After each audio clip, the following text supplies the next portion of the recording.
சொல்கிறேன். அப்பா உமக்கு நன்றி, ராஜா உமக்கு நன்றி, அப்பா உமக்கு நன்றி, ராஜா உமக்கு நன்றி. அநாதையாய் அலைந்தேன் நான் திரிந்தேன் ஐயா, அநாதையாய் அலைந்தேன் நான் திரிந்தேன் ஐயா, அழாதே என்று சொல்லி அழைத்தீர் ஐயா, அழாதே என்று சொல்லி அழைத்தீர் ஐயா. அப்பா உமக்கு நன்றி, ராஜா உமக்கு நன்றி, அப்பா உமக்கு நன்றி, ராஜா உமக்கு நன்றி. எதிராய் வந்த சூழ்ச்சிகளை முறியடித்தீரே, எதிராய் வந்த சூழ்ச்சிகளை முறியடித்தீரே, எந்த நிலையிலும் உம்மை துதிக்க வைத்தீரே, எந்த நிலையிலும் உம்மை துதிக்க வைத்தீரே. அப்பா உமக்கு நன்றி, ராஜா உமக்கு நன்றி, அப்பா உமக்கு நன்றி, ராஜா உமக்கு நன்றி. பாடுகளை சுமந்து செல்ல பலம் தந்தீரே, பாடுகளை சுமந்து செல்ல பலம் தந்தீரே, பரிசுத்தமாய் வாழ வாழ துணை செய்தீரே, பரிசுத்தமாய் வாழ வாழ துணை செய்தீரே. அப்பா உமக்கு நன்றி, ராஜா உமக்கு நன்றி, அப்பா உமக்கு நன்றி, ராஜா உமக்கு நன்றி. ஒரு நாளும் குறைவில்லாமல் உணவு தந்தீரே, ஒரு நாளும் குறைவில்லாமல் உணவு தந்தீரே, உறைவிடமும் உடையும் தந்து காத்து வந்தீர், உறைவிடமும் உடையும் தந்து காத்து வந்தீர். அப்பா உமக்கு நன்றி,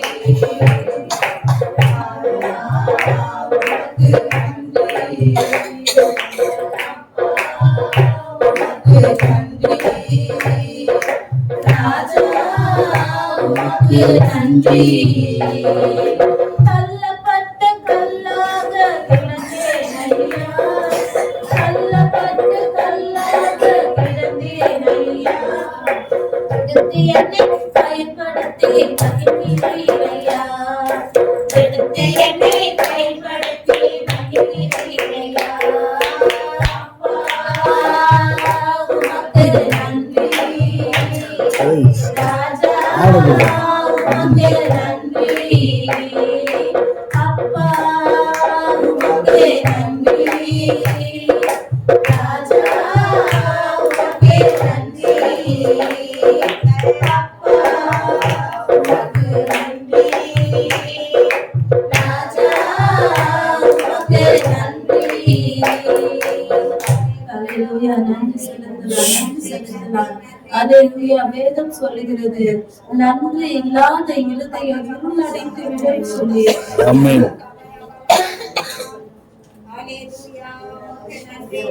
நன்றி உள்ள இதயத்தோட அவருக்கு நன்றி செலுத்தலாம், மகிமை செலுத்தலாம். நீரே என்பத நீரன் அடைக்கலம், ஆபத்தை காலத்தை துணை, சுற்றி நின்று என்னை காக்கும் கண்மலை. நீரே என்பத நீரன் அடைக்கலம், ஆபத்தை காலத்தில் துணை, சுற்றி நின்று என்னை காக்கும் கண்மலை. யாக்கோபின் தேவன் என்ற அடைக்கலம்,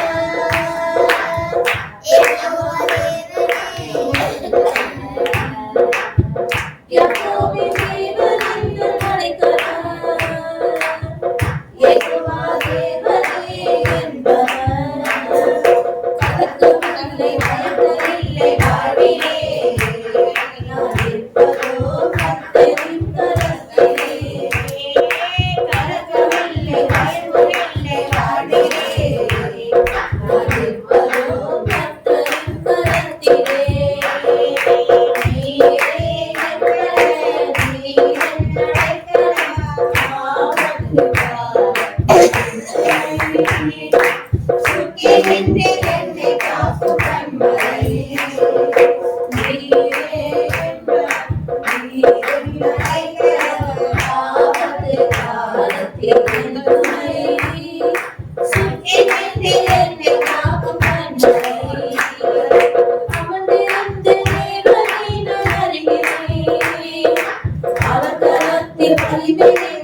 அவரே நம்முடைய பலனும், அவரே நம்முடைய நம்பிக்கையுமா இருக்கிறார்.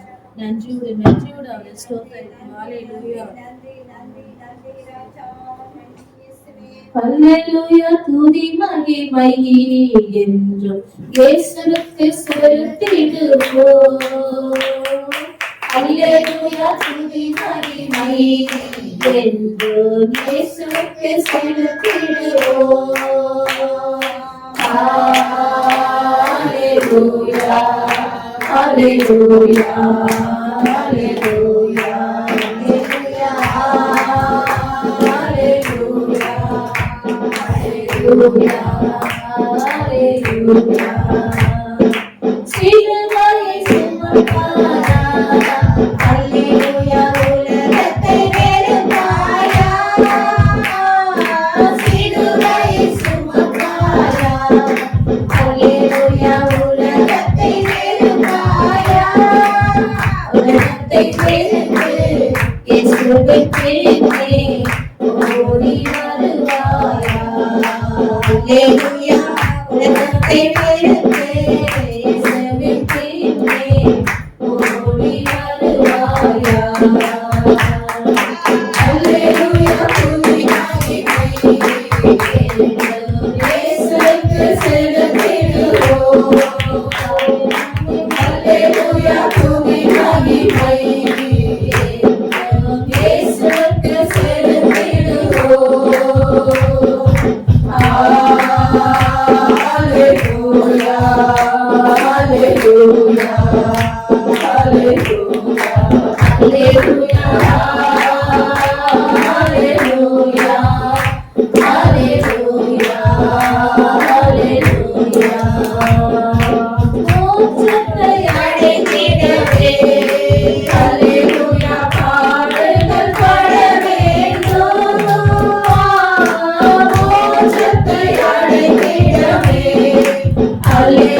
இயேசுவுக்கு செலுத்திடுவோம். அல்லேலூயா துதி மகிமை இயேசுவுக்கு செலுத்திடுவோம். ஹல்லேலூயா ஹல்லேலூயா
ஹல்லேலூயா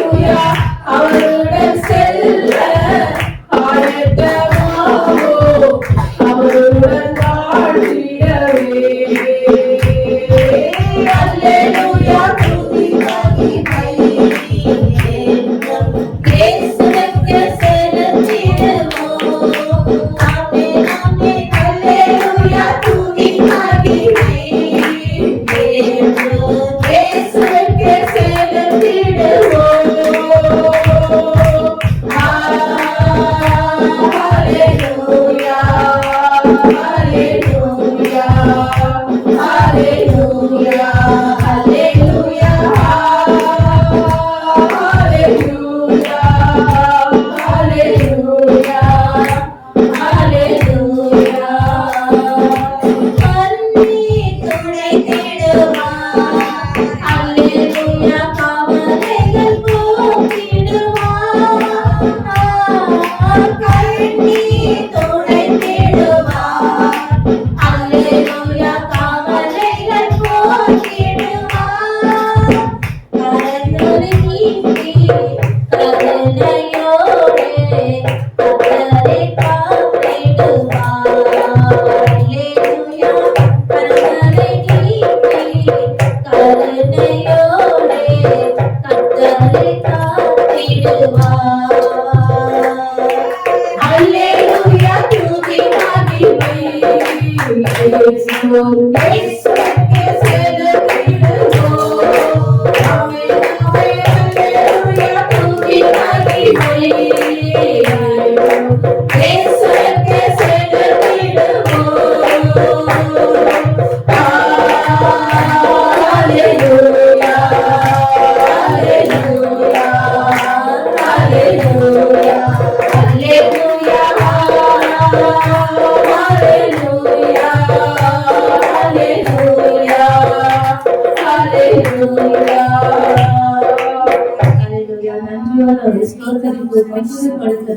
கடந்த வருஷத்துல ஆரம்பத்துல நினைச்சு பாருங்க, தேவன் நம்முடைய ஹalleluya நம்ம எப்படியெல்லாம் நடத்திருக்கிறார். அவர் அன்பு பெருசுங்க.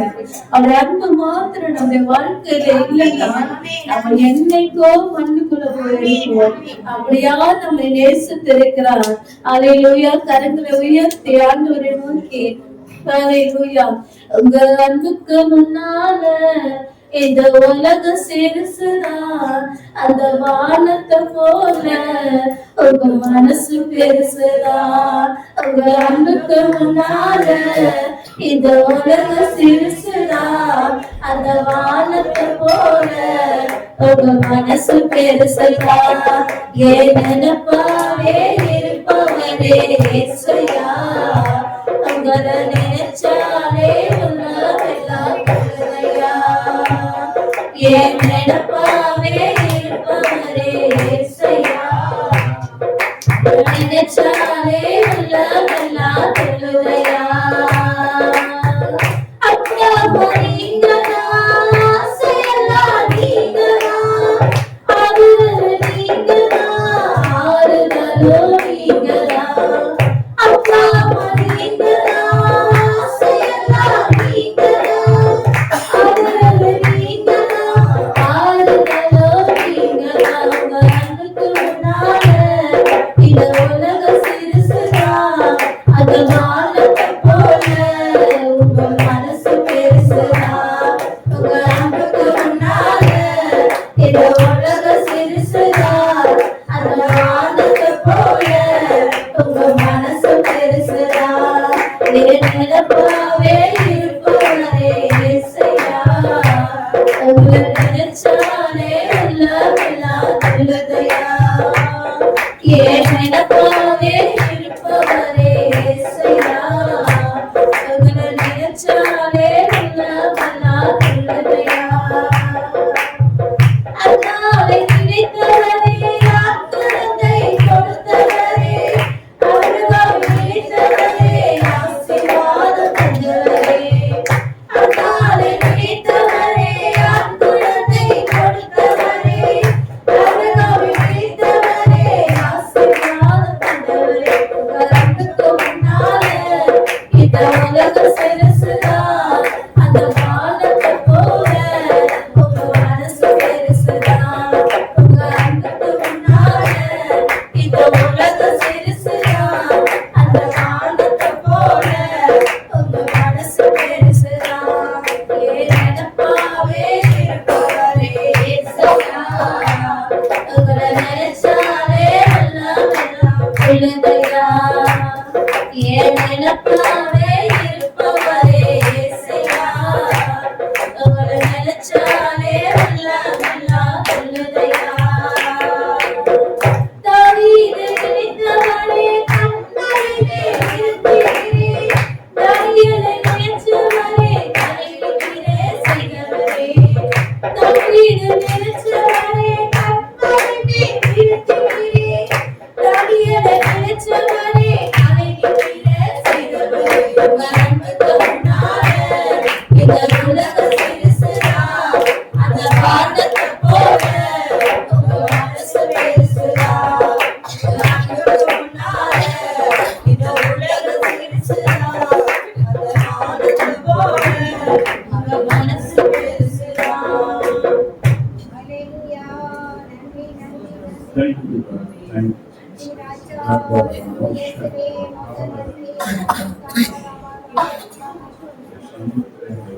ஆமென் ஆமென் வருஷத்துல முதல் வருஷத்து ஆராதனைக்காக ஆமென் சங்கத்துல கொண்டு வந்த ஆமென் நன்றி நன்றி ஆராதனைக்குரிய கிருபை, மகா பெரிய பாக்கியத்தை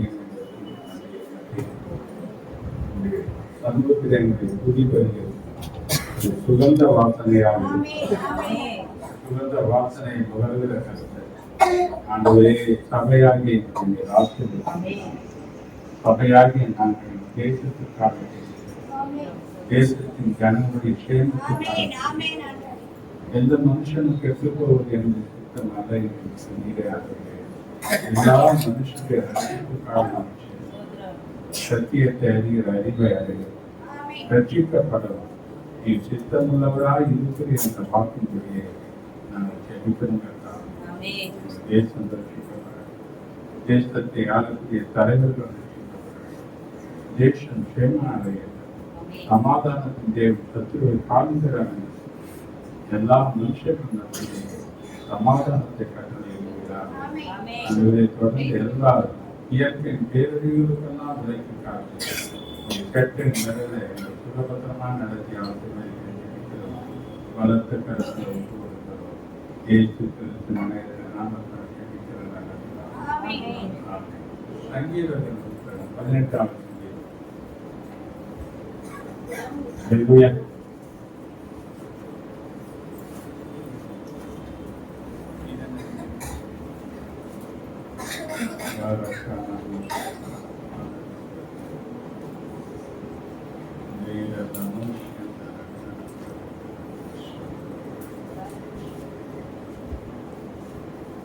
ஐஸ்வர்யா சங்கீத தியானம் பற்றி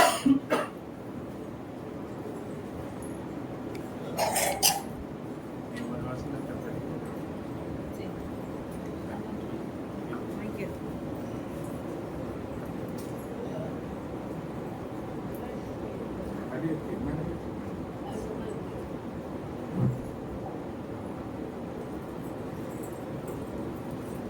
சங்கீதம் 18:1. என் பலனாகிய கர்த்தாவே, உம்மில் அன்பு கூர்வேன். கர்த்தரே என் கன்மலையும், என் கோட்டையும், என் இரட்சகரும், என் தேவனும், நான் நம்பியிருக்கிற என் துருகம், என் கேடகமும், என் இரட்சணிய கொம்பும், என் உயிருக்கு அடைக்கலமாயிருக்கிறார். துதிக்கு பாத்திரராகிய கர்த்தரை நோக்கி கூப்பிடுவேன். அதனால் என் சத்துருக்கு நீங்களாக்கி ரட்சிக்கப்படுவேன். மரணக்கட்டுகள் என்னை சுற்றிக் கொண்டது, உச்சன பிரவாகம் என்னை பாதாள கட்டுகள் என்னை சூழ்ந்து கொண்டது, மரண கண்ணிகள் என் மேல் விழுந்தது. எனக்கு உண்டான உண்டான நெருக்கத்தில் கர்த்தரை கர்த்தரை நோக்கி கூப்பிட்டு, என் தேவனை தேவனை அபயமிட்டு, என் ஆலயத்திலிருந்து என் சத்தத்தை கேட்டார். இப்பொழுது அவர் சன்னதியில் என் செவிகளில் ஏறிற்று. அப்பொழுது பூமி அசைந்து அதிர்ந்தது. அவர் கோபம் கொண்டபடியால் பாவம் பர்வதங்களின் அஸ்திபாரங்கள் குலுங்கி அசைந்தது. அவர் நாட்டுக்கு புகழ்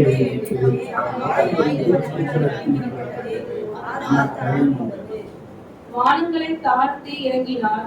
அவர் பாதங்களின் கீழ் காரினுள் இருந்தது.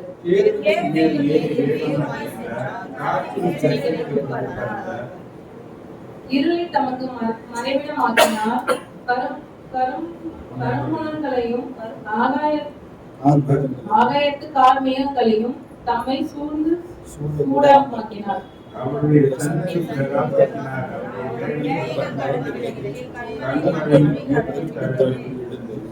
கர்த்தர் வானங்களிலே குமரினார்.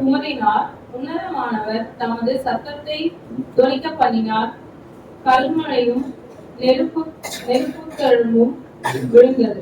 தம்முடைய அம்புகளை எய்து அவர்களை சிதறடித்தார். நீர்களை பிரயோகித்து அவர்களை கலங்க பண்ணினார். அப்பொழுது கர்த்தாவே, உம்முடைய கண்டிரத்தினாலும் உம்முடைய நாசியின் சுவாச காற்றினாலும் தண்ணீர்களின் மதகுகள் திறவுண்டு பூதளத்தின் அஸ்திபாரங்கள் காணப்பட்டது. உயரத்திலிருந்து அவர் கையை நீட்டி ஜலப்பிரவாகத்தில் நிற்க என்னை தூக்கிவிட்டார். என்னிலும் அதிக பலவான்களாய் இருந்த என் பலத்த சத்துருவின் என்னை பகைக்கிறவர்களுக்கும் என்னை விடுவித்தார். ஆபத்து நாளிலே எனக்கு வந்தார்கள். கர்த்தரோ எனக்கு ஆதரவாய் இருந்தார். அவர் விசாலமான இடத்திலே என்னை கொண்டு வந்து என் மேல் பிரியமாய் இருந்தபடியால் என்னை தப்புவித்தார். கர்த்தர் என் நீதிக்கு தக்கதாக எனக்கு பதிலளித்தார். கைகளின் சுத்தத்துக்கு தக்கதாக எனக்கு சரி கட்டினார். கர்த்தருடைய வழிகளை கை கொண்டு வந்தேன். நான் என் தேவனுக்கு துரோகம் பண்ணினதில்லை. அவருடைய ஞானங்களெல்லாம் எனக்கு முன்பாக நிறுத்தினேன். பிரமாணங்களை நான் தள்ளிவிடவில்லை. அவர் முன்பாக நான் மன உண்மையாயிருந்து என் துர்குணத்துக்கு என்னை விலகி காத்துக் கொண்டேன். ஆகையால் கர்த்தரின் நீதிக்கும் நம்முடைய கண்களில் இருக்கிற என் கைகளின் சுத்தத்திற்கு தக்கதாக எனக்கு பதிலளித்தார். தயவுள்ளவனுக்கு நீ தயவுள்ளவராகவும் உத்தமனுக்கு நீ உத்தமராகவும் புனிதனுக்கு நீ புனிதராகவும் மாறுபாடு உள்ளவனுக்கு மாறுபாடு உள்ளவனுக்கு ஏது தேவரீர் சிறுமைப்பட்ட ஜனத்தை ரட்சிப்பீர், மேட்டிமையான கண்களை தாழ்த்துவீர். தேவரீர் என் இலக்கை ஏற்றுவீர். தேவனாகிய கர்த்தர் இருளை வெளிச்சமாக்குவார். உம்மாலே நான் ஒரு சேனைக்குள் பாய்ந்து போவேன், என் தேவனாலே ஒரு மதிலை காண்பேன். தேவனுடைய வழி உத்தமமானது. கர்த்தருடைய வசனம் திடமிடப்பட்டது. நம்மை நம்புகிற அனைவருக்கும் கேடகமாய் இருக்கிறார். கர்த்தரை அல்லாமல் தேவன் யார்? நம்முடைய தேவனை அன்றி கண்மலையும் யார்? மரத்தால் இடைக்கட்டி என் வழியை செம்மைப்படுத்துகிற தேவனே. அவர் என் கால்களை மான்களுடைய கால்களை போலாக்கி, என்னுடைய உயிர்த்தங்கள் என்னை நிறுத்துகிறார். விண்ணுங்கள் அனைத்தும் என் விண்ணுங்களால் வழியும்படி கைகளை யுத்தத்துக்கு பணித்திருக்கிறார். உம்முடைய ரட்சிப்பின் கேடகத்தையும் எனக்கு தந்தி. உம்முடைய வலக்கரம் என்னை தாங்குகிறது. உம்முடைய காருண்யம் என்னை பெரியவனாக்கும். கால்கள் உருவாதபடிக்கு நடக்கின்ற வழி அகலமாக்குகிறது. என் சத்துருக்களை பின்தொடர்ந்து அவர்களை பிடிப்பேன். அவர்களை நிர்மூலமாக்கும் வரைக்கும் திரும்புவேன். அவர்கள் எழுந்திருக்க மாட்டாதபடிக்கு என் பாதங்களுக்கு விழத்தக்கதாக அவர்கள் வெட்டினேன். நான் என் பகைஞரை யுத்தத்திற்கு நீர் என்னை பலத்தால் இலைகட்டி என் மேல் எழுப்பினவர்களை என் கீழ் மடக்கப்படினீர். நான் என் பகைஞரை சந்திக்கும்படியாக சத்துருக்களை பிடரி எனக்கு ஒப்புவித்தேன். அவர்கள் கூப்பிடுகிறார்கள், அவர்களை ரட்சிப்பவர் ஒருவரும் இல்லை. கர்த்தரை நோக்கி கூப்பிடுகிறவர்கள், அவர்களுக்கு அவர் உத்தரவு கொடுக்கிறதில்லை. நான் அவர்களை காற்று முகத்தில் பறக்கிறதுக்குள்ளாக இடித்து திருப்பேர்களை சேற்றை போகிறார்கள். ஜனங்களின் சண்டைகளுக்கு நீர் என்னை தப்புவித்து ஜாதிகளுக்கு என்னை தலைவனாக்குகிறேன். நான் அறியாத ஜனங்கள் என்னை சேவிக்கிறார்கள். அவர்களை சத்தத்தை கேட்டவுடனே அந்நியர்கள் நிச்சயப்படி சாப்பிடுகிறார்கள். அந்நியர் முனை விழுந்து போய் தாங்கள் அரண்களில் இருந்து தத்தளிப்பாய் புறப்படுகிறார்கள். கர்த்தர் ஜீவனுள்ளவர், கன்மலையானவர், துதிக்கப்படுவாராக. நட்சத்திரத்தை உயர்ந்திருப்பாராக. அவர் எனக்காக பழி வாங்கி ஜனங்களை எனக்கு கீழ்ப்படுத்துகிற தேவன் அவர். அவரே என் சத்துருக்களுக்கு என்னை விலக்கி விடுவிக்கிறவர். எனக்கு விரோதமாய் எழும்புகிறவர்களை உயர்த்தி கொடுமையான மனுஷனுக்கு என்னை தப்புவிக்கிறீர். இதன் நிமித்தம் கர்த்தாவே, ஜாதிகளுக்குள்ளே உம்மை துதித்து உம்முடைய நாமத்திற்கு சங்கீதம் பாடுவேன். தாம் ஏற்படுத்தின ராஜாவுக்கு மகத்தான ரட்சிப்பை அளிக்கிறது. தாம் அபிஷேகம் பண்ணின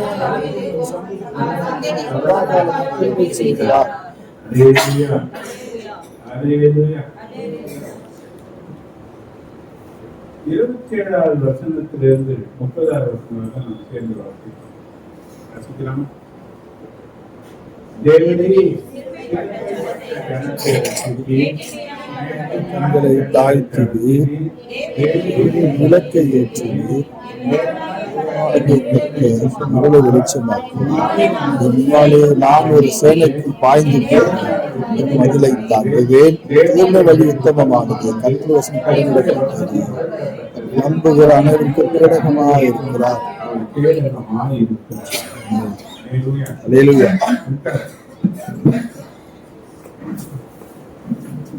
சங்கீத தியானம் கூடிதான் கொண்டு வந்திருக்கிற வார்த்தையை நம்ம கரங்களை தட்டி நம்ம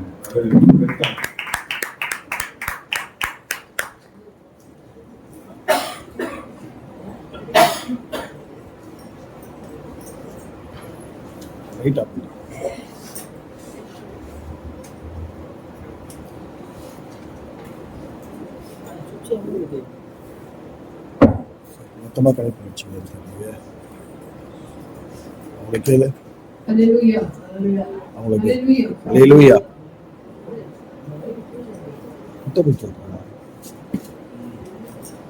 இந்த நாளிலே நாம் தியானிக்க போகிற வேத வசனம் சங்கீதம் 18ஆம் அதிகாரம் 6ஆம் வசனம்.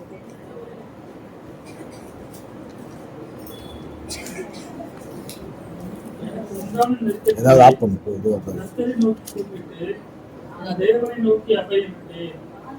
ஆலயத்தில் இருந்து என் சத்தத்தை கேட்டார். என் கூப்பிடுதல் அவர் சந்ததியின் போல் அவர் செவிகளில் ஏறிச்சு. அல்லேலூயா. இந்த இடத்துல வேதம் என்ன சொல்லுங்கன்னா, எனக்கு உண்டான நெருக்கத்திலே கர்த்தரை நோக்கி கூப்பிட்டேன், என் தேவனை நோக்கி அபயமிட்டேன். தமது ஆலயத்திலிருந்து என் சத்தத்தை கேட்டார், என் கூப்பிடுதல் அவர் சந்நிதியில் போய் அவர் செவிகளில் ஏறிற்று. ஹல்லேலூயா. தேவன் எங்க இருக்காரு? ஆலயத்துலதான் இருக்காரு. இந்த இடத்துல வேணும் என்ன சொல்லுதுன்னா, நான் கர்த்தரை நோக்கி கூப்பிட்டேன். எப்படிப்பட்ட சூழ்நிலையில? என் நெருக்கத்துல இல்லையா? நம்முடைய வாழ்க்கையில நெருக்கங்கள் வரும்பொழுதுதான் நம்ம என்ன பண்ணுவோம்? ஆண்டவரை மறந்துடும். என்ன பண்ணிடுறோம்? மறந்துடுறோம். ஆனால் இந்த சங்கீதத்துல சொல்லப்பட்டிருக்கிறது ஒரு நெருக்கம், சொல்ல முடியாத ஒரு நெருக்கமா இருக்கலாம்.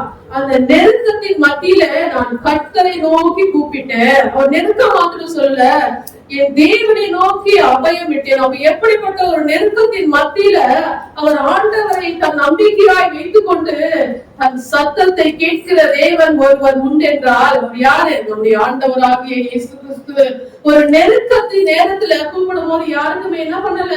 கேட்கல. ஆனால் என் சத்தத்தை கேட்கிற தேவன் ஒருவர் இருக்கிறார் என்று தன்னுடைய நெருக்கத்தில் அவர் கர்த்தரை நோக்கி கூப்பிடுகிறார். ஏனென்றால் அவர் தேவனுடைய ஆலயத்தில் இருந்து என் சத்தத்தை கேட்பார். என் கூப்பிடுதலின் சத்தம் அவர் செவிகளில் என்ன பண்ணும்? கேட்போம்.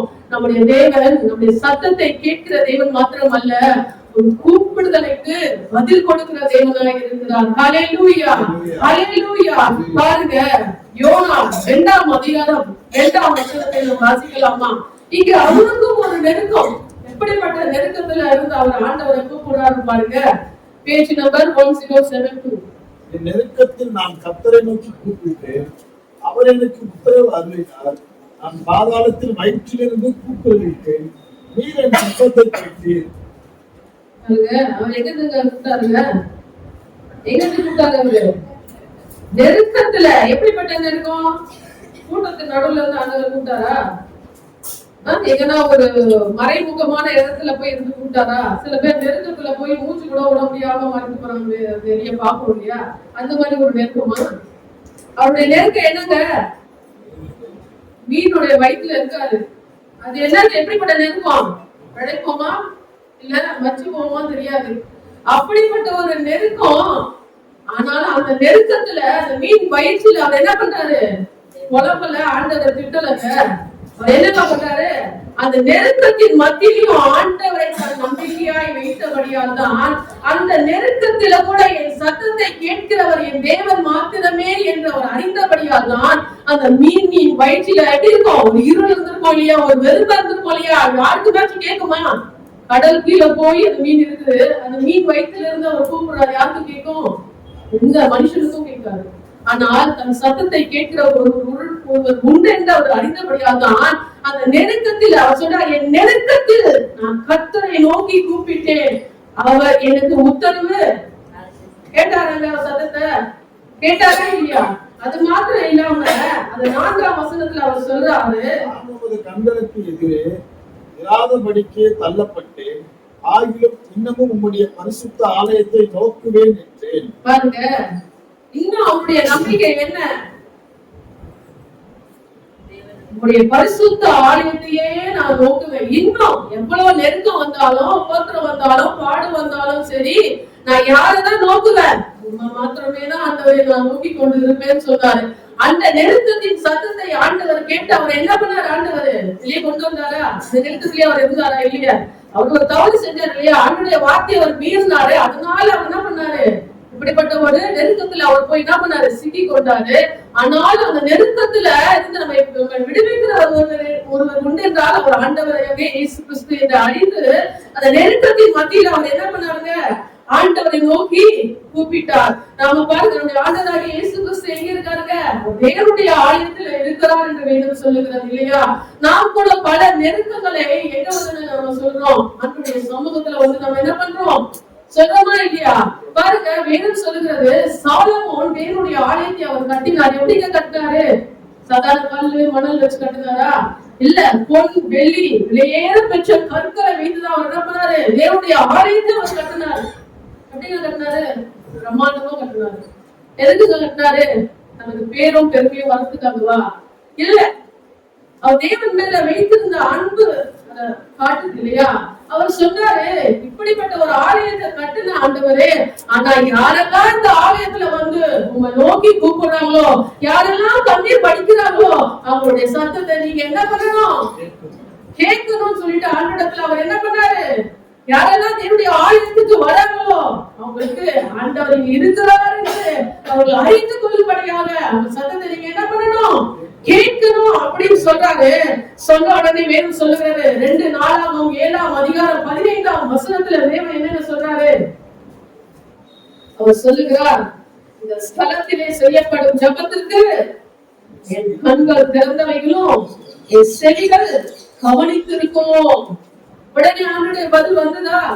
அப்போ இந்த ஆலயத்துல, இந்த ஸ்தலத்துல நீங்க ஏறெடுக்கப்படுகிற உங்களுக்கு சிந்துகிற கண்ணீர்களுக்கு தக்கதாக தேவன் கட்டாயமா என்ன பண்ணுவாங்க? பதில் தருவார், கண்டிப்பா தருவார். நாம் நினைக்கலாம், நான் எவ்வளவோ கண்ணீர் வடிக்கிறேன், நான் எவ்வளவோ குழப்பி பாக்குறேன், ஆனா ஆண்டவருக்கு என்ன பண்ணல? கேட்கலாம் நினைப்போமா இல்லையா? இல்ல நம்ம சொல்லுவோம்ல, ஆண்டவரே நான் எவ்வளவு கேட்கிறேன், ஆண்டவரே நான் எவ்வளவு அழுகுறேன், நான் எவ்வளவு கெஞ்சுறேன், ஆனா நீங்க ஜெபத்தை கேட்கிறீங்களா இல்லையான்னு எனக்கு தெரியல அப்படின்னு நம்ம நினைப்போமா இல்லையாங்க? ஏன்னா நம்ம எவ்வளவு ஜெபிப்போம், ஆனா எதுவுமே மாற்றம் இருக்காது, பிரச்சனை வந்துட்டேதான் இருக்கும், தவிர அதுக்கு தீர்வை நம்ம என்ன பண்ண முடியாது. அப்படிப்பட்ட ஒரு சோர்வின் நிலையில நம்ம என்ன பண்ணுவோம்? ஆண்டவரிடத்துல அப்படிப்பட்ட கேள்வி நம்ம கேட்கிறவர்களா இருக்கோம் இல்லையா? அப்படிதான் ஒரு தேவ மனிதன் அவர் சொல்லுகிறார், நான் தேவனுடைய ஆலயத்துல எவ்வளவு கண்ணீர் படிச்சேன், ஏனென்றால் எப்பேற்பட்ட பரிசுத்தவான்களா இருந்தாலும் இப்படிப்பட்ட ஒரு நெருக்கத்தின் மத்தியில அவர் கடந்து போகும்போது இப்படிப்பட்ட ஒரு வார்த்தைகள் என்ன பண்ணுவோம் வரும். ஏனென்றால் மாம்சம் எப்படி இருந்தது? பலவீனம் உள்ளதா இருக்கிறது. சில நேரங்களில் எவ்வளவு ஒரு ஊழியத்தின் மத்தியில பிரச்சனைகள் வரலாம், போராட்டங்கள் வரலாம், நெருக்கங்கள் வரலாம், எதிர்ப்புகள் வரலாம், சரீர பிரகாரமா அநேக பலவீனங்கள் வரலாம். ஆனாலும் அந்த நிலைகளில அவங்க அதை கடந்து வரும் பொழுது எல்லாரும் என்ன பண்ணுவாங்க? ஆண்டவரே சதத்தை கேட்கிறீங்களா இல்லையா தெரியலையே அப்படின்னு சொல்லிட்டு ஒரு எதிர்பார்ப்பு இருக்குமா இல்லையா? என்னுடைய பிள்ளைகளே, அல்லேலூயா, எதிர்பார்ப்பு இருக்குமா இல்லையா? பாருங்க, வேதத்துல ஒரு வசனம் இருக்கு, மத்தேயுல, மனிதன் பேசும் வீணான வார்த்தைகளை என்ன பண்றாரு ஆண்டவரே? கேட்டு நியாயத்திற்கு நாளில அதுக்கு அவங்க என்ன பண்ணணும்? பதில் தரணுமா இல்லையா? மனுஷர்கள் பேசும் வீணான வார்த்தைகளுக்கு அவங்க என்ன பண்ணுவாங்க? நியாயத்திற்கு நாள்ல அந்த மனுஷன்ன்றது ஒரு சாதாரண மனிதர்களை குறிக்கல, பரிசுத்தவான்களை குறிக்கல, தேவனுடைய பிள்ளைகளை அதை குறிக்கல. ஒரு மனுஷன் என்ன பண்றாங்க? தேவையில்லாத என்னென்னமோ பேசுறாங்க, எங்க நின்று பேசினாலும் முடியல, எல்லாருமே அந்த தேவையில்லாத வார்த்தை, அந்த தேவையில்லாத வார்த்தையை கூட ஆண்டவர் கேட்டு நியாயத்திற்கு நாள்ல மனக்கு ஒப்பிக்கணும்னு சொல்லும் பொழுது, அப்போ நீ ஆண்டவருடைய சமூகத்துல வந்து கண்ணீர் விட்டு நீ ஆண்டவரை நோக்கி நீ கதறி செபிக்கிற அந்த வார்த்தையை ஆண்டவர் கேட்காம விட்டுடுவார். தேவனுடைய பிள்ளையே, கட்டாயமா என்ன பண்ணுவாரு? கட்டாயமா ஆண்டவர் கேட்கிறவர் மாத்திரம் அல்ல, பதில் செய்கிற தேவனாய் இருக்கிறார். ஹல்லேலூயா, ஹல்லேலூயா. பாருங்க, சங்கீதம் 6ஆம் அதிகாரம் 8ஆம் வசனத்துல பாருங்க, அக்கிரமக்காரரே எல்லோரும் என்னை விட்டு அகன்று போங்கள், கர்த்தர் அழுகையின் சத்தத்தை கேட்டார். ஆண்டவர் என்ன பண்றாங்க? அழுகையின் சத்தத்தை கேட்டார். எப்படி ஆகாருடைய பிள்ளை சாகுது என்று அவள் அழுத போது ஆண்டவருடைய வார்த்தை வருது, ஆகாரே பிள்ளையின் சத்தத்தை கர்த்தர் என்ன பண்ணாரு? கேட்டார் இல்லையா? அவர் அழுகையின் சத்தத்தை கேட்கிற தேவனாய் இருக்கிறார். ஹல்லேலூயா. அதே யாத்திராகமம் 2ஆம் அதிகாரம் 24ஆம் வசனத்துல பெரும் மூச்சியின் சத்தத்தை ஆண்டவர் என்ன பண்றாரு? எவ்வளவு வியாகுலத்தோடு நம்ம என்ன பண்றோம்? இடத்துல பெருமூச்சை கூட ஆண்டவர் அதனுடைய சத்தத்தை கூட கேட்டு ஆண்டவர் நமக்கு என்ன பண்றாரு? பதில் செய்கிற தேவனாய் இருக்கிறார். சில நேரங்களில நாம் ஜெபிக்கிற ஜெபத்துக்கு பதில் வர தாமதமாகலாம், ஆனாலும் உன் ஜெபத்தின் சத்தத்தை ஆண்டவர் கட்டாயமாய் கேட்கிறவராய் இருக்கிறார். அவர் கேட்கிறவராய் மாத்திரம் அல்ல, உனக்கு பதில் செய்கிற தேவனாய் இருக்கிறார். ஹல்லேலூயா, ஹல்லேலூயா. பாருங்க, ஒரு ஆச்சரியமான காரியம் என்னவென்றால், ஆதியாகமம் 4ஆம் அதிகாரம் 10ஆம் வசனத்துல ஆண்டவர் சொல்லுகிறாரு, காயினை பார்த்து கேட்கிறாரு, சகோதரன் எங்கப்பா? சகோதரன் என்ன பண்ண? சகோதரனுடைய ரத்தம் என்ன பண்ணுது? என்ன கூப்பிடுது. பாருங்க, காயின் என்ன பண்ணாரு, சகோதரரை கொண்டுட்டார் இல்லையா, வெட்டி கொண்டுட்டார், இறந்து போயிட்டாரு. அவரு இறந்து போயிட்டவன அவங்க சத்தம் கேட்குமா? உங்களுக்கு என்னதான் தெரியுமா? இல்ல, அவங்களுக்கு இல்ல, எதையுமே நம்ம எதிர்பார்க்க முடியாது இல்லையா. ஆனால் ஆண்டவர் சொல்லுகிறார், உன் சகோதரருடைய சத்தம், அந்த ரத்தத்தின் சத்தம் எனக்கு கேட்குது. அப்போ அந்த அவருடைய ரத்தத்தின் சத்தம் அவங்க தகப்பனுக்கு கேட்கல, அவங்க தாய்க்கு கேட்கல, அது கொண்டு போட்ட தன் சகோதரனுக்கு கேட்கல. ஆனால் அந்த சத்தத்தை கேட்கிற தேவன் ஒருவர் இருக்கிறார். ஹல்லேலூயா. அப்போ அப்படிப்பட்ட முடிந்து போன நிலையில இருந்தாலும் அந்த சத்தத்தை கேட்கிற தேவன் இருக்கும் பொழுது உன்னுடைய சத்தத்தையும் என்னுடைய சத்தத்தையும் ஆண்டவர் கேட்காம இருப்பாரா தேவனுடைய பிள்ளையே? ஹல்லேலூயா, ஹல்லேலூயா. கர்த்தருடைய சத்தத்தை கேட்கிறவர் மாத்திரமல்ல, நமக்கு அவர் பதில் தருகிற தேவனாய் இருக்கிறார். ஹல்லேலூயா. எவ்வளவு சோதனைகள் வந்தாலும் சரி, எவ்வளவு உபத்திரவங்கள் வந்தாலும் சரி, உன்னுடைய நம்பிக்கை ஜெபத்தை கேட்கிற தேவன் அவர் என்னோடு கூட தான் இருக்கிறார். இந்த புதிய வருடத்துல நாம் வந்திருக்கலாம், எவ்வளவோ தேவைகளோடு வந்திருக்கலாம், ஆனால் நீ கேட்ட எல்லாவற்றையும் ஆண்டவர் கேட்டுக்கொண்டுதான் இருக்கிறார். அதற்கு தக்க பலனை ஆண்டவர் வந்து தர வல்லமை உள்ளவராய் இருக்கிறார். ஹல்லேலூயா, ஹல்லேலூயா. பாருங்க, வேதம் சொல்லுகிறது, சாரா என்ன பண்றாங்க, சாரா ஒரு சாமியில நீங்க பாத்தீங்கன்னா அவங்க தேவனுடைய ஆலயத்துக்கு போனாங்க அப்படின்னு சொல்லி ஒரு வசனம் இருந்துச்சு. அவங்க எப்படி தேவனுடைய ஆலயத்துக்கு அடங்கினா போனாங்களோ, பல நாட்கள் போயிருப்பாங்க, பல வருடமா அவங்க போயிருப்பாங்க. ஆனால் அன்னைக்கு ஒரு நாள் அவங்க போய் என்ன நினைச்சாங்க, ஆண்டவரே சிறுமையை மாற்றுங்க, என்னன்னு சொல்லி ஜெபம் பண்ணாங்க, சிறுமையை மாற்றுங்க. பாருங்க, ஆண்டவர் ஒண்ணுமே முடியாது, என்னால முடியாது, உனக்கு உதவி செய்ய யாருமே இல்ல நீ நினைப்ப, ஆனால் உனக்கு உதவி செய்யும்படியாக தான் ஆண்டவர் உன்னோடு கூட இருக்கிறாரு. அந்த அண்ணாவின் சிறுமையை மாற்ற ஒருவராலும் முடியல, அவர் கணவராலும் முடியல. எத்தனையோ ஆண்டுகள் அவர் பிரயாசப்பட்டு இருக்கலாம், ஆனால் அப்படி சிறுமையை யாராலும் என்ன பண்ண முடியல, மாற்ற முடியல. அவங்க உணர்வு, அவங்களுடைய ரிலேட்டிவால என்ன பண்ண முடியல, மாற்றமில்ல. ஆனால் தன்னுடைய சிறுமையை மாற்றுகிறவர் ஆண்டவர் மாத்திரமே என்று அறிந்து ஆண்டுடைய சமூகத்தில் அவள் கண்ணீர் விட்டு அழுது அவள் கடந்து போனால் மீண்டும் அவள் என்ன பண்ணல, துக்க முகமா இல்ல. ஹல்லேலூயா, ஹல்லேலூயா. அவருடைய சிறுமையை மாற்றுகிற தேவன் ஒருவர் உண்டு, அவர் தான் நம்முடைய ஆண்டவராகிய இயேசு கிறிஸ்து. ஹல்லேலூயா, ஹல்லேலூயா. வேதம் சொல்லுகிறார், சிறுமையும் எளிமையும் ஆனவர். ஆனால் சிறுமையும் எளிமையும் ஆனவங்களை யாருமே கண்ணோக்கமா இருக்க மாட்டாங்க, அவங்களுக்கு யாருமே செவி சாய்ப்பதில்லை என்னுடைய பிள்ளையே. ஆனால் சிறுமையும் எளிமையும் மாணவன் மேல் கர்த்தர் இருக்காரு, நோக்கமா இருக்கிறாரு, நோக்கமா இருக்கிறாரு. பாருங்க, ஒரு வழி அந்த வழியில பிச்சை எடுத்து கொண்டிருந்தாங்க ஒரு மனுஷன். என்னங்க எப்படி இருந்தாங்க, அவங்க குருடனா இருந்தான், அவன் சிறுமைப்பட்ட நிலையில இருந்தான். அவனுக்கு யாராச்சும் உதவி செஞ்சிருப்பாங்களா? அவனுக்கு யாராச்சும் உதவி செய்ய முடியுமா? அவன் பொழுதுக்கு அந்த தேவனுடைய ஆலயத்துல உட்கார்ந்து கொண்டு பிச்சை எடுப்பதுதான் அவனுடைய வேலை. ஆனால் அவன் என்ன எடுத்துப்பாங்க, அம்மா எனக்கு ஏதாச்சும் உதவி செய்யுங்க, எனக்கு ஏதாச்சும் கொடுங்கன்னு கேட்டிருப்பான். ஆனால் அந்த வழியாக ஆண்டவராகிய இயேசு கிறிஸ்து வருகிறார் என்று கேள்விப்பட்ட உடனே அவன் என்னன்னு கேட்டான், ஆண்டவரே எனக்கு ஏதாச்சும் கொடுத்துட்டு போங்க கேட்டானா? கேட்டான். அவனுடைய சிறுமையை மாற்றுகிறவர் ஒருவர் அந்த வழியாக போகிறார் என்று அவன் அறிந்தபடியால் தான் அவன் என்ன பண்ணான், சத்தத்தை உயர்த்தி நஸ்ரேனாகிய இயேசுவை அவன் என்ன பண்ணான், கூப்பிட்டான். அவன் கூப்பிட்டான் இல்லையா? கூப்பிட்ட உடனே யாருங்க எல்லாரும் என்ன பண்ணாங்க, உடனே அதுக்குனாங்களா? சத்தம் போடாது, அமைதியா இரு அப்படின்னு யார் அதுக்குனாங்க உங்களுக்கு தெரியுமா? சீஷர்கள் அதுக்கு. ஆண்டவரை எவ்வளவு பேர் வந்து கூப்பிட்டாங்க இல்லையா, எவ்வளவு பேர் ஆண்டவரை கூப்பிட்டாங்க. ஆனா சீஷர்கள் எங்கன்னா அதற்கு நாங்க போட்டிருக்கா? 100க்கு அதிபதி கூட ஆண்டவரத்துல வரா, சீஷர்கள் அதற்குனாங்களா? இல்ல. அவன் ஒரு சிறுமைப்பட்டவன், அவனுக்கு உதவி செய்ய ஒருவரும் இல்ல. ஆனாலும் அந்த சிறுமைப்பட்டவன் ஆண்டவரை நோக்கி கூப்பிட்ட உடனே சீஷர்கள் என்ன பண்றாங்க, அமைதியா சத்தம் போடாத அப்படின்னு அவனை அதற்குனாங்க. ஆனாலும் தன் சிறுமையை மாற்றுகிறவர் ஆண்டவர் என்று அறிந்தபடியால் தான் அவன் இன்னும் சத்தத்தை உயர்த்தி ஆண்டவரை நோக்கி கூப்பிட்ட போது அந்த சிறுமைப்பட்டவனுடைய சத்தத்தை ஆண்டவர் கேட்டு அந்த சிறுமையை ஆண்டவர் மாற்றி போட்டார். அவருடைய சிறுமை என்னங்க, தன் பார்வை அடைய வேண்டும், தான் பார்வை அடைய வேண்டும், மற்றவர்களை போல நானும் வாழ வேண்டும் என்ற அவனுடைய இருதயத்தை ஆண்டவர் அறிந்தபடியால் தான் அவனை அடித்து அவனை தொட்டு அவனை என்ன பண்ணாரு? சுகமாக்கினார். ஹல்லேலூயா. அவன் சுகம் அடைச்சவனே இஷ்டத்துக்கு எங்கேயும் போலங்க. நான் அவங்கள பார்க்கணும் இவங்கள பார்க்கணும் போகலங்க. அவன் தேவனுடைய ஆலயத்துக்கு போய் தேவனை அவன் என்ன பண்ணான்? மகிமை படுத்தினான். தேவனுடைய பிள்ளையே, யாரும் அவனை தேடி போக வேண்டிய வேலை இல்ல.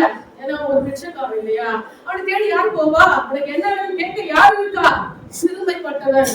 ஆனால் அவனையும் ஆண்டவர் தேடி போய் அவன் என்ன பண்ணார்? அவன் சிறுமையை மாற்றினார். தேவனுடைய பிள்ளையே, ஆனால் அவனையே ஆண்டவர் மாற்றும் போது நம்முடைய சிறுமையை ஆண்டவர் மாற்ற மாட்டாரா?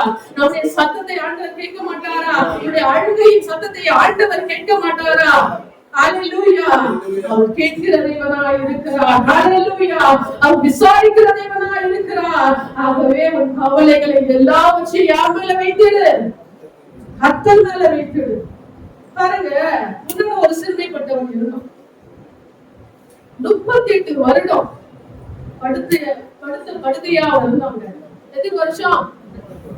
ஒரு வருஷம் இல்ல, 2 வருஷம் இல்ல, 38 வருஷம். நினைச்சு பாருங்களேன், நம்முடைய வாழ்நாள கணக்கு போட்டு பார்த்தா எப்படி இருக்கும்? இத்தனை வருடங்களா அப்படின்னு நினைப்போம் இல்லையா? அப்ப 38 வருடமா அவன் எப்படிதான் இருந்தாங்க? அடுத்த நிலையில தான் இருந்தான். அவன் நினைச்சிருப்பா, தேவ தூதர்களால குளத்தை கலக்கி விடவும் நம்மளை கொண்டு போய் ஒட்டு விட்டா நம்ம சுகம் அடைஞ்சிருக்கலாம் அப்படின்னு நினைச்சிருக்கலாம். ஆனா அவனை கூட்டு போயிட்டு ஒருவரும் இல்லைங்க. அவனும் ஒவ்வொரு வாட்டியும் பாக்குறான். ஆனா அவனையோ இத்தனை வருஷமா இவன் இங்கே கிடக்குறானே, இவன் சுகம் அடையணும்னு வருத்தம் நினைக்கல, வருத்தத்தோட உதவி செய்யல என்னுடைய பிள்ளையே. ஆனால் ஆண்டவராகிய இயேசு கிறிஸ்து இடத்துல அநேக பேர் வந்தாங்க சுகம் அடையும்படியாக. ஆனால் ஆண்டவர் தேடி போனார் யார் இடத்துல? அந்த சிறுமைப்பட்டவன் இடத்துல, உதவி இல்லாத அவனிடத்துல, தனக்கு உதவி செய்ய ஆள் இல்லாத நிலையில இருக்கிற அந்த மனிதனை தேடி யார் போனா? தேவன் போனார். எடுத்து வாசிக்கலாமா? யோவான் 5ஆம் அதிகாரம் 5ஆம் வசனத்தை நாம் வாசிக்கலாம்.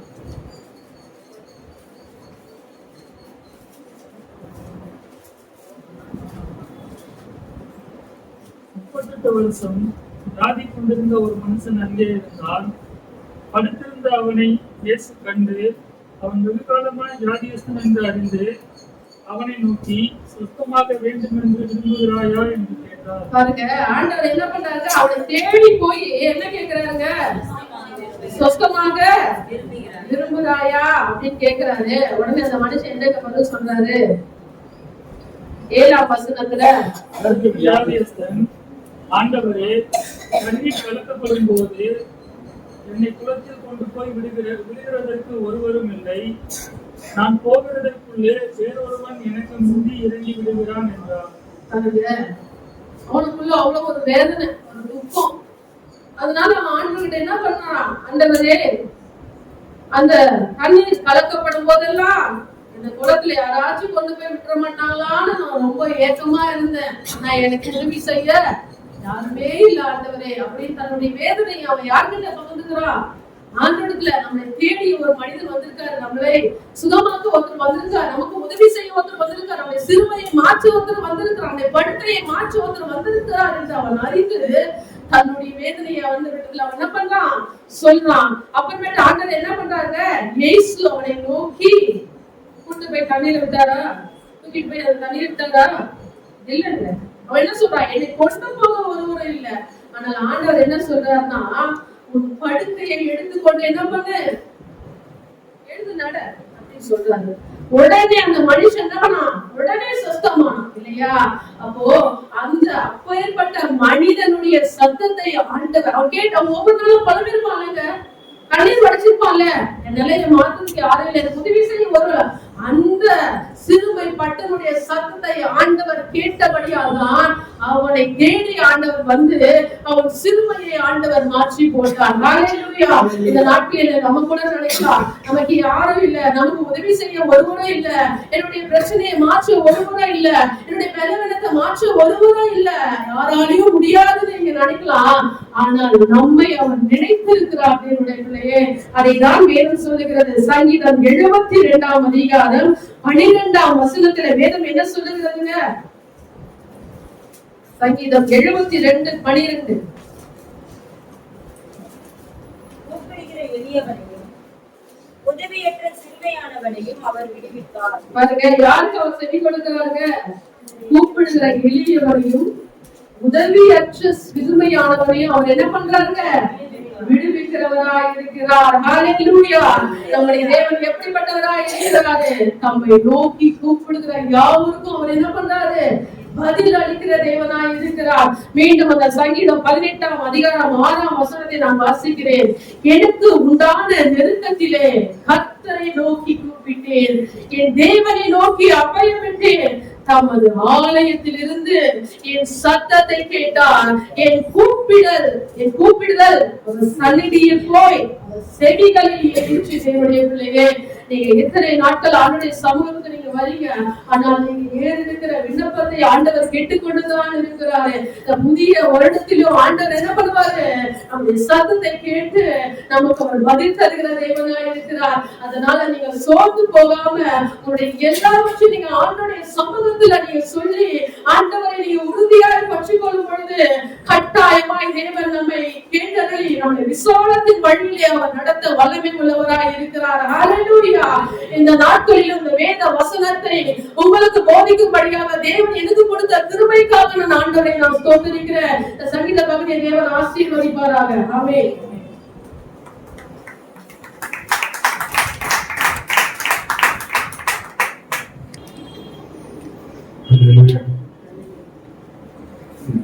சங்கீத தியானத்தை கேட்கிறோம்.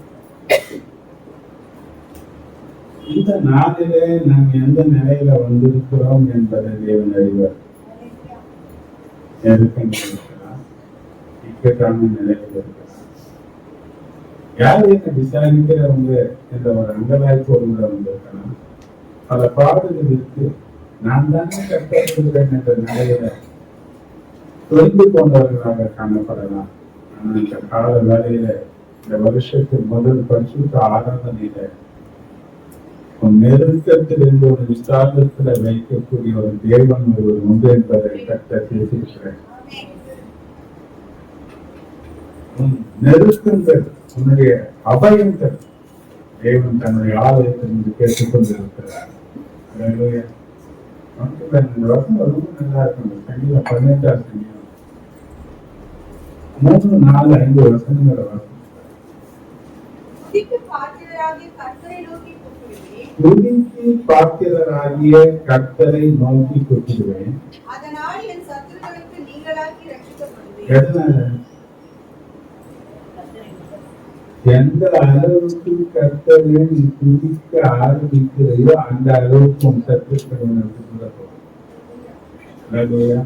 எந்த அளவுக்கு நீ முடிவெடுக்கிறியோ, எந்த அளவுக்கு நீ கஷ்டத்தையோ பேசியிருக்கிறியோ, எந்த அளவுக்கு உன்னை நீயே வளர்த்துக் கொள்கிறையோ அந்த அளவுக்கு பிரச்சனைகளுக்கு சத்துருக்கு நீ வாழ்க்கையில இடம் இருப்ப. இந்த சங்கீதக்காரன் சொல்ல துதிக்கு பார்க்கிறதாகி கர்த்தரை நோக்கி கூப்பிடுவேன். அவரின் சத்துரு வந்து என்னை விட்டு இப்ப 4 வருஷம் 5 வருஷம் மரண கட்டுகள் என்னை சுற்றி கொண்டது. துர்ச்சன பிரவாகம் என்னை பயப்படுத்தினது. பாதாள கட்டுகள் என்னை சூழ்ந்து கொண்டது. எப்படியாப்பட்ட ஒரு போராட்டம், எப்படிப்பட்ட ஒரு நெருக்கம், பாழ்வாஸ்தாகம் இல்லையா? என்னை விடுவித்தார். நான் கர்த்தரை நோக்கி அழுதுட்டேன், நான் கூப்பிட்டேன், நான் கதறினேன், நான் கெஞ்சினேன், கர்த்தரை நோக்கி பார்த்தேன். அவர் என்னை கேட்டார். ஒருவேளை இன்னைக்கு சந்தேகத்தின் மத்தியில இருந்தார். நான் கூப்பிடுற சத்தம் யாருக்கும் கேட்கல என்ற ஒரு அவிசுவாசத்துக்கு நீ வந்திருப்பாயானால் தேவன் உன்னோடுதான் பேசுகிறார். உன் சத்தத்தை அவர் கேட்கிறார். உன் அங்கலாட்டின் சத்தத்தை அவர் கேட்கிறார். உன் சிறுமையை அவர் நோக்கி பார்க்கிறார். அல்லேலூயா, அல்லேலூயா. நீ உதவியற்ற நிலையில இருக்கிறதை கர்த்தர் கண்ணோக்கி பார்த்து உனக்கு உதவி செய்யும்படியாக அவரே உன்னை சந்திக்க வருகிறார். அல்லேலூயா. கைகளை உயர்த்தி ஆண்டவரை நன்றி சொல்றோம். தேவன் நம்ம மேல் இரக்கமாக வைத்து தேவன் நம்மோடு பேசின சங்கீத தியானத்திற்காக ஆண்டவரே உனக்கு நன்றி என்று சொல்லி நன்றி ஆண்டவரே. கர்த்தனை பெரிய ஆறுதலான உச்சி, கர்த்தனை பெருமூச்சிகள் நம்ம கர்த்தனை கருவின் கர்த்தனை நெருக்குங்கள். ஒருவர் வந்து சத்தத்தை கேட்டு தொட்டுடுவோம், அவரை நோக்கி விடுவிக்கப்படுவோம். கர்த்தருடைய நாமத்தை மேம்படுத்துவோம். சத்துருகளுக்கு விலக்கி காக்கப்படுவோம். கர்த்தர் நம்மோடு வழி நடத்துவார். அல்லேலூயா. அங்கே ஒரு ஆண்டவரை ஸ்தோத்திரம். கர்த்தர் நமக்கு செய்த நன்மைகளுக்கு சாட்சிகள் இருக்குமான ஆண்டவரை மையப்படுத்துவதற்கு ஒரு சந்தர்ப்பம். சீக்கிரமா வாங்க.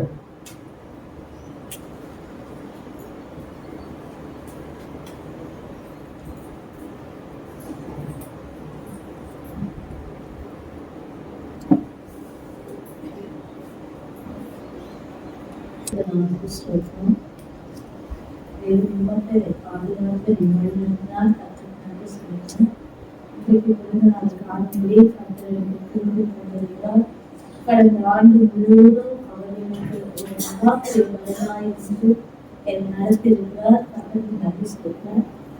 எத்தனையோ பலவீனங்கள், சில நேரம் என்னால நிற்க கூட முடியாது, நடக்க கூட முடியாது, அவ்வளோ கால வலியா இருக்கும்.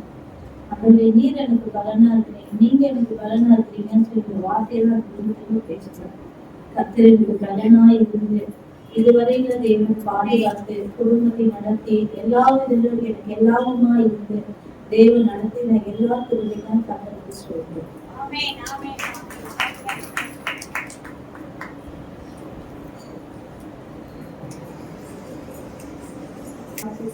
தேவன் தாமே கடந்த வருடம் நடத்தின புதிய ஆண்டிலே தேவன் தாமது பரிசுத்த ஆராதனையிலே தேவன் என்னை கொண்டதாக நன்றியோடு சோதரிப்பேன். கடந்த வருடத்தில் அநேக பலவீனங்கள், சோர்வுகள், வியாதிகள், அநேக நேரங்கள் கீழே விழுந்து எழுந்திருக்கான ஒரு அடிப்படையில் தேவன் தாங்கினார், ஏந்தினார், தப்போது சுமத்தி நடத்தி வந்தார். தேவன் செய்த என்னுடையாத நன்மைகளுக்காக கர்த்தரை சோதரிக்கிறது சாட்சி தேவன் அங்கிட்டு ஆசீர்வதிப்பார்.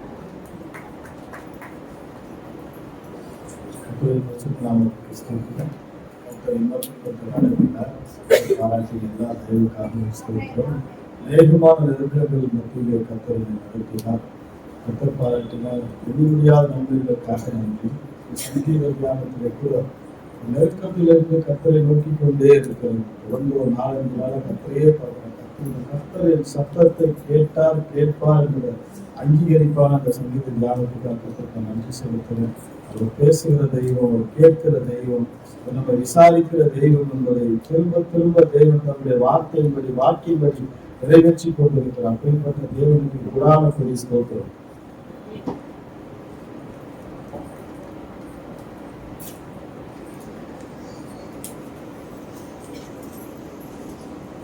அப்படி வச்சுட்டு நமக்கு நம்பியிருந்தாங்க. தேவன் தாமே கடந்த ஆண்டு முழுவதும் கடந்து போல பாதுகாத்தார்.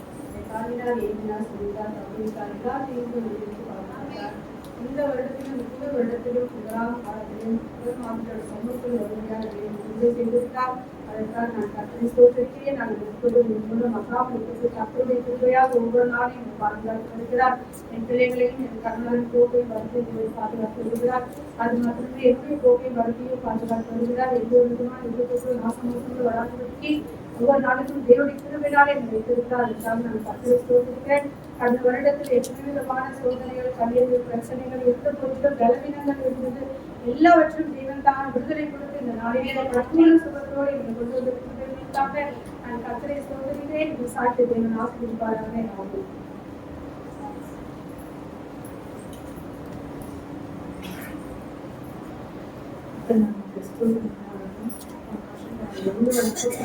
போராட்டம் இருந்தாலும் ஒவ்வொரு நாளும் காப்பாற்று வழிநடத்துவதற்காக போடாமல் எவ்வளவு பிரச்சனைகளை தாண்டி வர முடியுமா, வர முடியுமா இல்லைன்னு சொல்லி அவங்க வேதனை இருந்தது. ஆனா பிரச்சனை இருந்து எல்லாம் போராட்டம் இருந்து அவங்களை வெளியேற்றதுக்காக அவர்கள் போடாமல் கொஞ்சம் நினைச்சிருக்கேன்.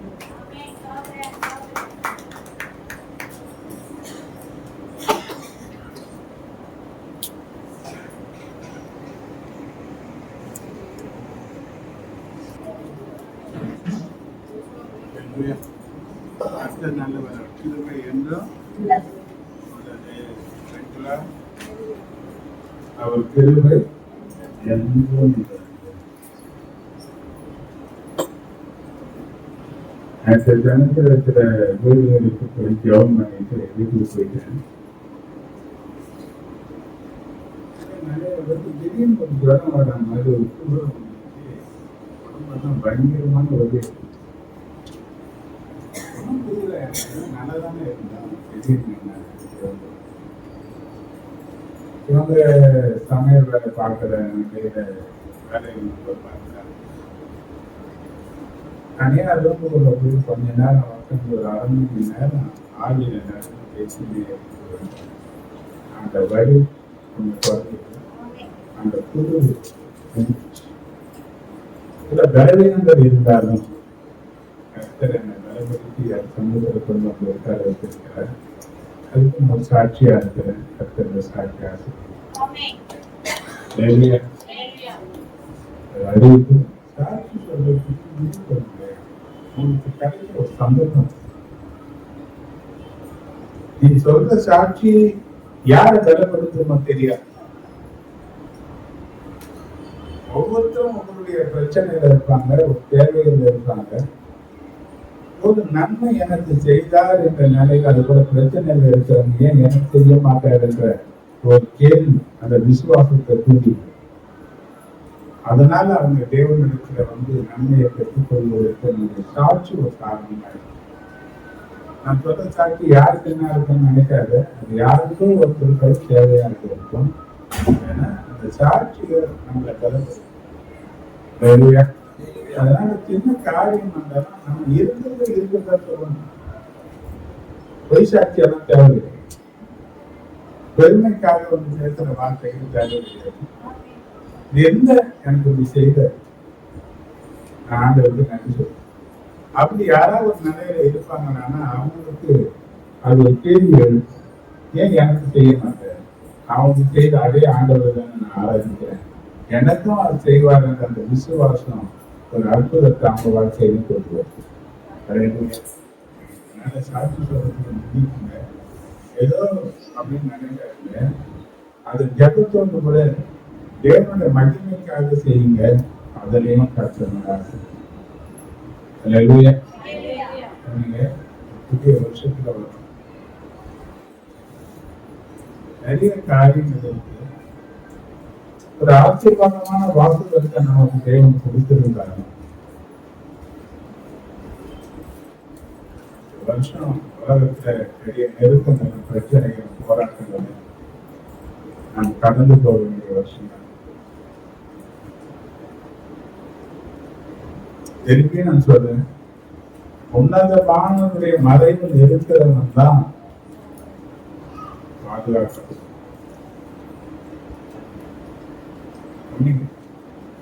நிறைய நம்ம ஜபிக்கிற ஜபம் நம்மளை பாதுகாக்கும். ஜபம் நம்மள தீய மனுஷர்களுக்கு விலகிட்டாங்க. போராட்டக்காரன் போலதான் இருக்குது. உலகமே எங்க இருக்குன்னு பார்த்தீங்கன்னா தேசத்தை நடத்துவதால நீங்க பார்த்தீங்கன்னா அங்கங்க யுத்தங்கள் நடந்துன்னு இருக்கு. இந்த யுத்தங்கள் அடங்கின மாதிரி இருந்தாலும் கூட ஒன்றும் இல்லை. இது இப்படியே தொடர்ந்து வரும். தேசத்துல கலவரங்கள் பெருகும்படியான ஒரு காரியங்கள் அது நிச்சயமா நடக்கதான் போகுது. ஏன்னா இப்படியே மத கலவரங்கள் அங்கங்க என்ன பண்ணுது, கடந்துதான் இருக்குது. இப்படியாப்பட்ட காரியங்கள்லாம் தொடர்ந்து இன்னும் இந்த 26 எலெக்ஷன் வேற இருக்குது. இந்த எலெக்ஷன்ல அரசியல்வாதி செய்யற காரியங்கள் ஒரு பக்கம் ஒரு வேதனையாக தான் இருக்கும். இதெல்லாம் நம்ம கடந்து போக வேண்டுமானால் தேவனுடைய பாதத்தை உறுதியாக பற்றி சொல்றேன். ஊழியக்காரனாக தேவன் எனக்குள்ள தேவன் நான் சொல்றேன். இல்ல எல்லாம் சரியா இருக்க நான் பார்த்துக்குவேன்னா நிச்சயம் நான் பார்த்துக்க முடியாது. உன்னதமானுடைய மறைவுக்குள் இருக்கிற வருஷமாக இந்த வருஷம் வச்சுங்க. அது மிகுந்த ஆசீர்வாதத்தை கொண்டு வரும். சில அதிகமாக உங்களை என்ன பண்ணிக்கொள்ள வேண்டாம், வெளிப்படுத்தி எல்லாத்துக்கும் கலந்துக்கணும். பிரச்சனைகளை வாங்கி வச்சுக்காதீங்க. ஒப்புக்கொடுங்க. புதன்கிழமையோட உபவாச ஜெபம் நடக்கும். உபவாச ஜெபத்துல பங்கு உபவாச எனக்கு தெரிஞ்ச நம்ம சபையில வர ஜனங்களை விட வெளியில வர ஜனங்கள் தான் நம்ம இடம். ஜெபிப்போம், ஒரு செழிப்பை சுதந்திரிக்கிறோம். ஜெபிப்போம், ஜெயத்தோட வாழ்வோம். ஜெபிப்போம், எல்லாவற்றையும் சுதந்திரிக்கிறோம். ஜெபம் இல்லாம எந்த ஆசீர்வாதமும் நடக்காது. நெருக்கம் வரும்போது கூப்பிட்டேன்னா ஜெபம் என்ன பண்ணுங்க, ஜெபிங்க. பிரச்சனை வந்தா சோர்ந்து போக வேண்டாம், ஜெபம் பண்ணுங்க. ஆண்டவர் சத்தம், அந்த சத்தத்தை கேட்கும். ஜெபம் கேட்கப்படுமா? நாம பல நிலையில சொல்றோம், நம்ம கூட இருக்கிறவங்க நம்மளை கேட்க மாட்டாங்க, நம்ம பிள்ளைகளே நமக்கு செவி கொடுக்க மாட்டேங்குது. யாரையும் சத்தத்தை கேட்பாங்க நினைக்கினா நிச்சயமா ஆண்டவரின் சத்தத்தை கேட்பாங்க. ஜெபிக்கிறத சொல்லி போகாதீங்க, ஜெபிக்கிறதுக்கு பிரயாசப்படுங்க. ஜெபிக்கிறதுக்காக நேரங்களை ஒதுக்குங்க. அந்த நேரம் வந்து வீணான நேரம். அந்த நேரம் உன் வாழ்க்கையில மிகுந்த ஆசீர்வாதத்தை வாழ்க்கையில உருவாக்குற நேரம். அந்த நேரம் அதுல முயற்சி பண்ணுங்க. தூரத்துல இருக்கிறவங்க மாசத்துல ஒரு உபவாச கூறுகையாவது பங்கெடுக்கிறது தீர்மானம் எடுக்கும். ஜெபிப்போம். இந்த வருஷம் அதிகமா ஜெபிக்க வேண்டிய வருஷமாக இருக்குது. அதுல நம்ம அர்ப்பணிப்போம். கர்த்தர் நம்மளை ஆசீர்வதிக்கிறார். ஹல்லேலூயா. நன்றியோடு நம்ம ஆண்டவரை ஸ்தோத்திரம். ஹல்லேலூயா. வாக்குத்தத்தம் என்ன அர்த்தம்?